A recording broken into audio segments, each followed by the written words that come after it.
and I'm sure the team will be able to follow me as we do this. So, Manfredi, one of the questions that I would like for you perhaps to give us some context to is how different or how has luxury changed over the years? The luxury experience 15, 20 years ago, how different is it from luxury now? In the travel space. Of course. The travel space, of course, which is my space mainly. Well, it is a lot the journey of my life, because I'm now at my third cruise line. So I've seen the evolution of the three cruise lines and what I was aiming at. You have to understand, about 40 years ago when I started, money was mostly inherited. Now money is mostly made. So the perspective and the desires and the aspiration of the people have changed a lot. From a more conservative attitude, important to have black tie dinners, to other things. So this has been an evolution. The first cruise line we had was the conversion of passenger ships into cruise ships. Transatlantic routes had ended, and we had to convert the ships. And so there was limited innovation there. You had cabins, which were the cabins for the first class, second class, third class. You tried to have an homogeneous fleet. But it was one ship fits all, everybody. The evolution of the market has made such that the more the market grows, we were 3 million cruisers, now 36 million, each kind of consumer wants his kind of ship. And this is not only for what concerns the life habits, the aspirations, the luxury level that he wants, there's also the destinations. For example, Arctic cruises instead of main ocean cruises. It's more segmentation, people that want to have more attention for health. So that's a segment which people are starting to look at. So there's all of the segmentation which evolves the product. And the product is evolving mostly in the services side, so what are you offering? It's also in the kind of food. We have Nobu on our ships now, and that's one of the brands. So you go and qualifying more and more with these kind of things, which stimulates the perception of the consumer that the product is corresponding to his lifestyle. But it goes to many other things. Then you have technological, of course, innovation, luckily. Ships consume now much less. Ships are learning to be operated with other kind of fuel. And all of these matters which make them more efficient because traditionally 60% of the consumption is for the functioning of the ship, 40% is to move around. Now you want to reduce all of this and make it more efficient. That's one of the main things which is happening. And technology, of course, for distribution, marketing, that's common with everybody else. What's interesting for me as well when one talks about innovation is that it's not just innovation in terms of technology. It's also innovation in terms of how you present your offering, how you think differently, and very, very importantly, the big sustainability question. How are you being forced, or how are you approaching thinking differently and innovation? And secondly, how are you thinking about it in terms of sustainability? Well, innovation is the main thing I do, is to try to understand the future trends. So when you build a ship, it's 800 million, a billion investment. If you want to make it that it will fit for the next 35, 40 years. So you always have to focus on what the consumer will want, what the rules will be to operate. So that is, and the evolution is not only on the kind of desires of the people, it's not only the legislation, it's what the technology will offer you. So it's the main, then it's the sustainability issue, which is, I think in the travel industry is a main topic, because the success of travel is also a threat to travel. I'll explain to you. If I want to do an experiential travel, I want to go to Africa. You're from South Africa. I want to enjoy the natural beauties of Africa. Overcrowding will destroy the destination. Because where do I want to go? And be 20 people, 20 cars online looking at the lion? There's much less emotion to that.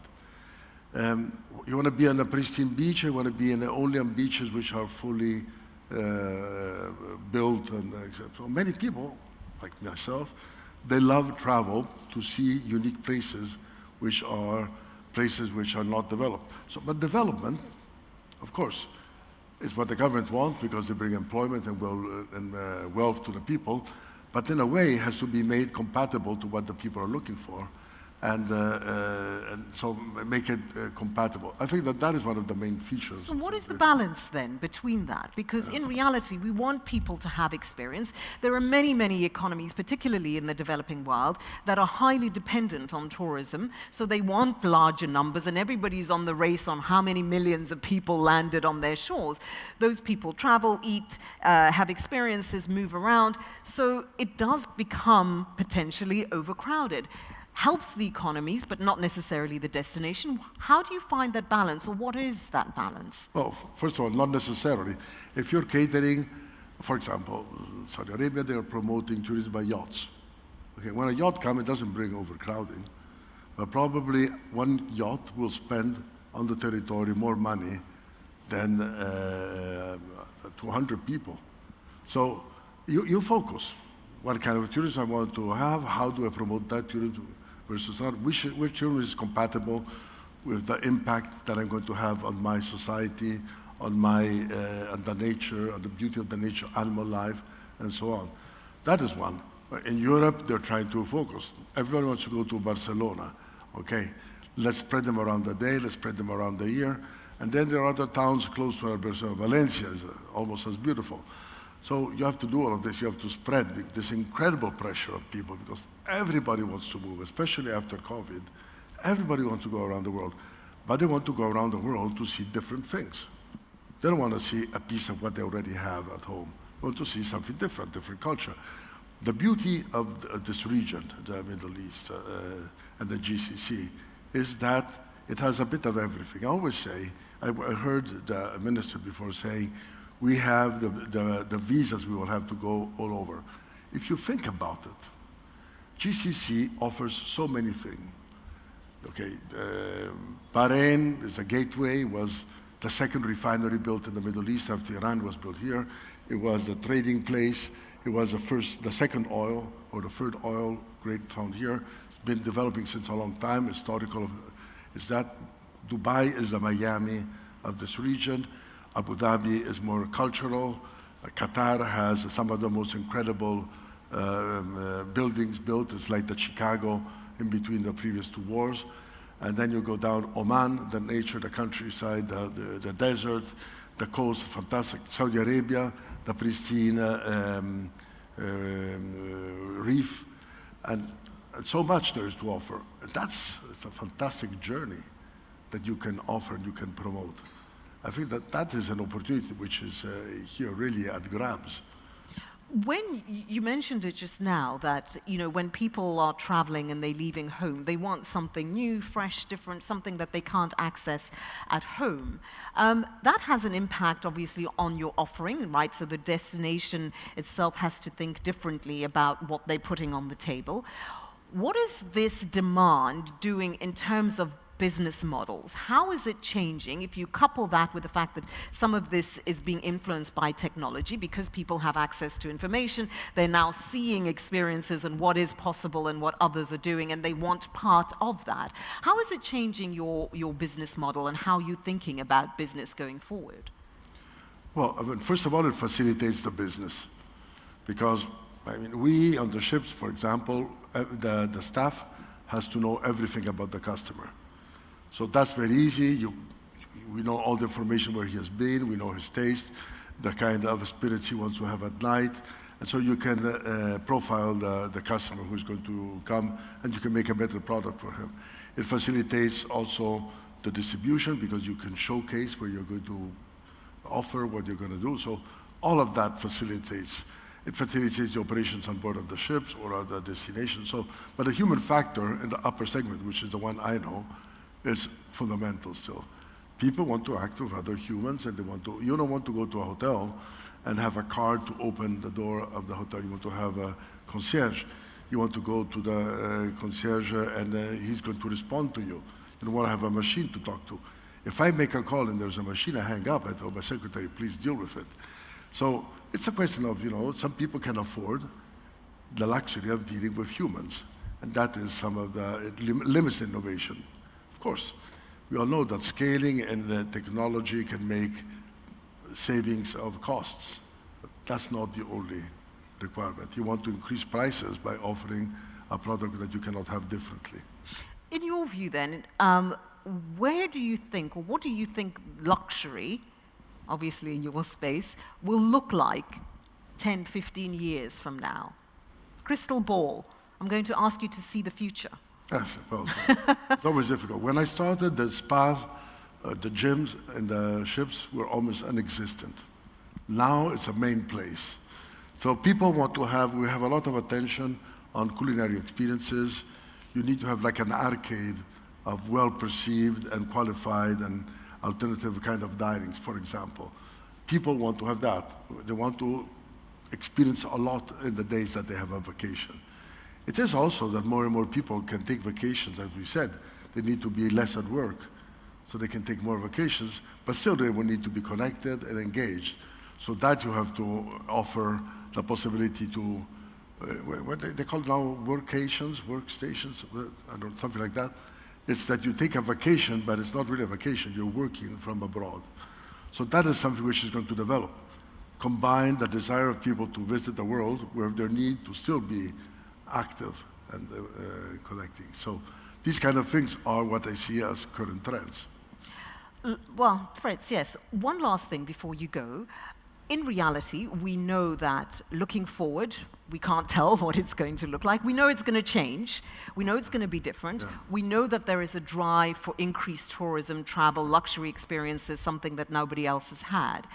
When you are thinking about the people question, because ultimately when it comes to hospitality, as you indicated, I want somebody on the other side of the boat. I want a human to meet me at the door. How are you having to think differently about preparing your teams for the future, not just what's happening today, but to think differently about maybe looking out the corner? How do we do things differently? How do we change our offering to make it more appealing in a more sustainable way for the business? Well, if you're dealing with local communities, for example, we deal a lot with Abercrombie & Kent, which is my other big brand. We deal with local communities around Africa, Asia, South America, etc.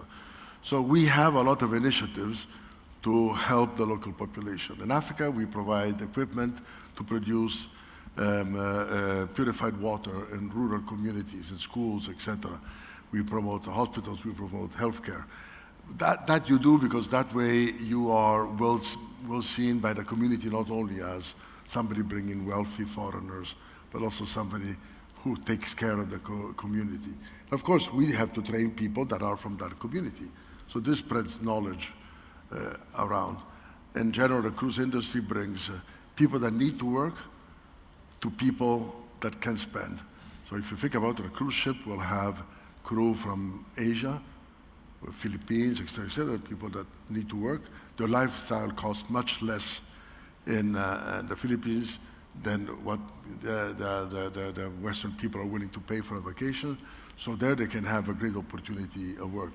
That's another thing that is done, and we train them, and we train to give them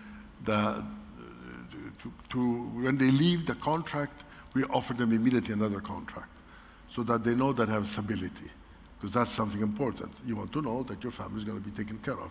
You're going back home after 6 months on board, you have 3 months at home, and you know they're going to have a job next time. So everything which is caring also motivates them. It's not only a job, but it is something that they love. When I bought this cruise line from bankruptcy, all the staff had been sent home. When I reopened, 85% of the crew came back. That means that they loved working for the company I bought. That's basically. I think the opportunity for impact, particularly when one looks not just at cruising, but the luxury travel space as a whole, for impact in communities and in economies is tremendous, provided that we continue to think about doing it in the right way and making sure that we're not ruining or spoiling the spaces that we so much appreciate. Yeah, that's fundamental. One word of advice, last word of advice, for those of us who are traveling a lot, as many of us do, when one is thinking about the space of luxury, what is the key thing that you think is going to be a game changer, if you will, for the luxury travel space? But really, the game changer is not change. I mean, you know, the game changer is everything is becoming massified. Remain an individual. I mean, the vacation where you're treated as yourself and not number 100 is the vacation you're going to try if you can afford it. That's fundamental. I mean, everybody, we go to the same hotels when we travel. I'm sure the people go to London, they will choose the same hotel because they say, hello, Mr. Such and Such, welcome back, we're happy to have you here. When I go, as I have to cannot walk, they always give me the room next to the elevator. I don't have to ask. That is what makes you feel that you are part of that, you're welcome. And that is from the consumer point of view. And also the staff, if they feel that they have a relationship with the people, the guests coming, they feel much more motivated. I think it's so true that increasingly time is the luxury, and relationships are luxury for so many of us. And with that, it's always a pleasure to see you, ladies and gentlemen. Please, thank you very much to Manfredi. No video. Thank you. Thank you so much. To him.